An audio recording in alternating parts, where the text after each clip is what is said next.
മാർക്കറ്റിൽ നിന്ന് ഫുഡ് കഴിച്ച് കഴിഞ്ഞപ്പോഴത്തേക്ക് ഉച്ചയായി. പുറത്തേക്കാണെങ്കിൽ നല്ല വെയിലും. ഇവിടെ ജെറുസലേമിൽ കുറച്ച് തണുപ്പൊക്കെ ഉണ്ടെങ്കിലും മുടിഞ്ഞ വെയിലാണ്. എന്നാൽ പിന്നെ ഹോട്ടലിൽ പോയിട്ട് ചെക്ക് ഇൻ ചെയ്യാമെന്ന് വിചാരിച്ചു. ഞാൻ ജെറുസലേമിൽ ബുക്ക് ചെയ്തേക്കുന്ന സ്റ്റേ ഇൻ ഹോട്ടലാണ്.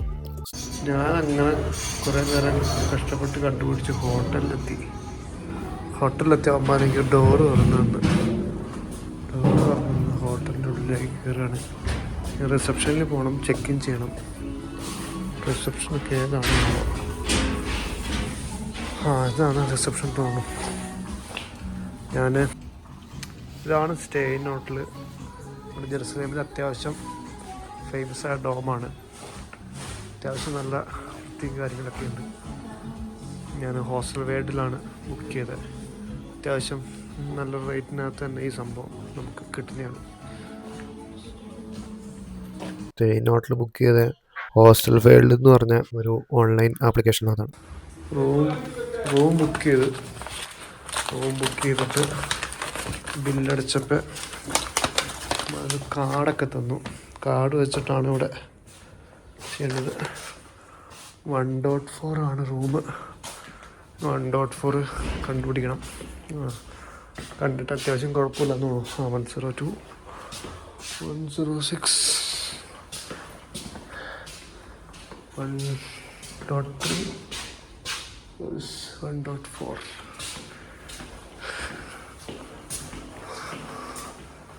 1.4. ഓക്കെ, നമുക്ക് സ്കാൻ ചെയ്യേണ്ടി വരുന്നു. സ്കാൻ ചെയ്ത സാധനം ഓപ്പണായി. ഇതാണ് റൂം. കണ്ടിട്ട് ഇവിടെ ആരും ഇല്ലാന്ന് തോന്നുന്നു. ഇതാണ് റൂം.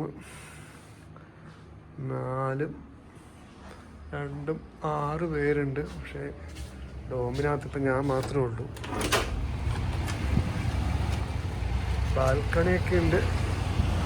ഇവിടെ വലിയ വ്യൂ ഒന്നുമില്ല.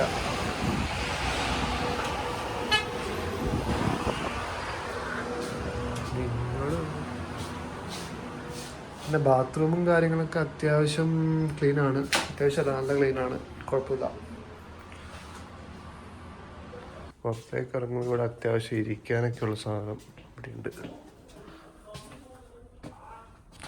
സ്റ്റേ ഇൻ ഹോട്ടൽ ഒരു ബഡ്ജറ്റ് ഫ്രണ്ട്ലി ഹോട്ടലാണ് കേട്ടോ.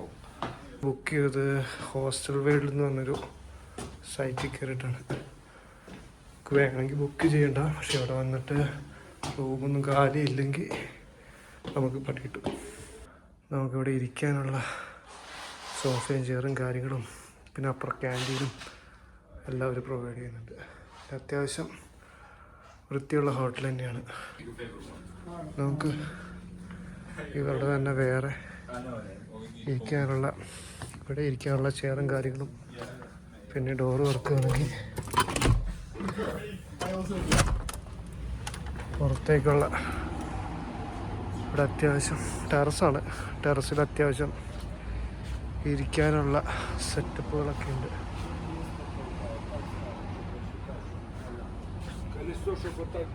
സംഭവം പൊരുവയിലാണ്. രാത്രിയൊക്കെ ആകുമ്പോൾ നൈസാണ്. അതുപോലെ തന്നെ ഇവിടെ റിസപ്ഷൻ്റെ ആ ഏരിയയിലേക്ക് വരുമ്പോൾ അവിടെ ഇതുപോലെ നമുക്ക് ഇരിക്കാനൊരു പ്ലേസ് ഉണ്ട്.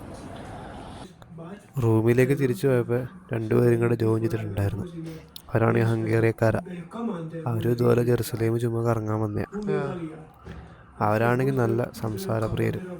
അവരാണെങ്കിൽ കേരളം അറിയാമെന്നും കൊച്ചിയിൽ എവിടെയൊക്കെ വന്നിട്ടുണ്ടെന്നൊക്കെ ഇങ്ങനെ പറഞ്ഞായിരുന്നു. There is a synagogue in Kochi. Kochi. അങ്ങനെ അപ്പച്ചന്മാരുടെ 2 ഡയലോഗൊക്കെ അടിച്ച് കുറച്ച് ഈവനിങ് ആയപ്പോഴത്തേക്ക് ഒന്ന് കുളിച്ച് പുറത്തേക്ക് ഇറങ്ങി ഫുഡ് കഴിക്കാമല്ലോ ഒന്നും വെച്ച്. റൂമിൻ്റെ പുറത്ത് അത്യാവശ്യം നല്ല ഏരിയ, ചെറിയൊരു ഫുഡ് സ്പോട്ടും കോഫിയൊക്കെ കുടിക്കാൻ പുറത്ത് വന്നിരുന്ന് കോഫിയൊക്കെ കുടിക്കാൻ പറ്റിയൊരു ഏരിയ. അങ്ങനെ ഞാനൊരു കോഫി ഓർഡർ ചെയ്തു. അവിടെ ഇരുന്ന് കുടിക്കാൻ അത്യാവശ്യം നല്ല വൈബായിരുന്നു. പുറത്താണെങ്കിൽ നല്ല കാറ്റുമുണ്ട്. അത്യാവശ്യം നൈസ് ഏരിയ ആയിരുന്നു. കോഫിയൊക്കെ കുടിച്ച് കുറച്ചങ്ങനെ നടന്നപ്പോഴത്തേക്കും കുറച്ച് ടീം അവിടെ വയലിനൊക്കെ വായിക്കണ്ടായിരുന്നു. അത്യാവശ്യം നല്ല എൻജോയ് ചെയ്യാൻ പറ്റിയൊരു ഏരിയ തന്നെയാണിത്.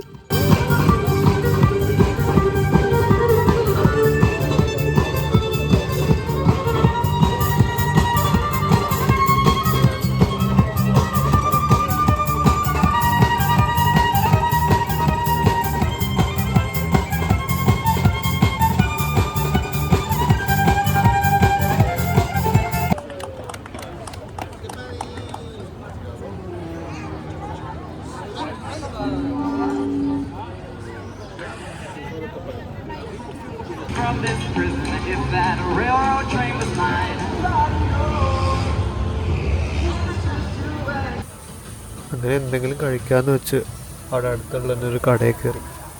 കടയിൽ അടുത്ത് തന്നെ സ്ക്രീൻ ഉണ്ടായിരുന്നു. സ്ക്രീനിനകത്ത് വെച്ച് എന്തോ ഓർഡർ ചെയ്തു. ഇവിടുത്തെ ഒരു ഷവർമയും പിന്നെ ഒരു കൊക്കക്കോളയും പിന്നെ കുറച്ച് ഉരുളക്കിഴങ്ങ് ഒഴുകിയതും കിട്ടി. അത് പുറത്ത് വെച്ച് അവിടെ നിന്ന് ഇരുന്ന് തന്നെ കഴിക്കാമെന്ന് വെച്ചു. പുറത്ത് ഇതുപോലെ നൈസ് ആംബിയൻസ് ആയിരുന്നു. അങ്ങനെ ഇന്നത്തെ പരിപാടി കഴിഞ്ഞു. ഇനി നേരെ റൂമിലേക്ക് തെറിക്കണം. പിന്നെ നാളെ ഇതുപോലെ നേരത്തെ എണീച്ച് ഇറങ്ങാൻ പോകണം. പിന്നെ നാളെ ബ്രേക്ക്ഫാസ്റ്റ് കിട്ടും ഹോസ്റ്റലിൽ നിന്ന്. അപ്പോൾ അതൊന്ന് വീഡിയോ എടുക്കണം. അപ്പോൾ അടുത്ത വീഡിയോ കാണാം.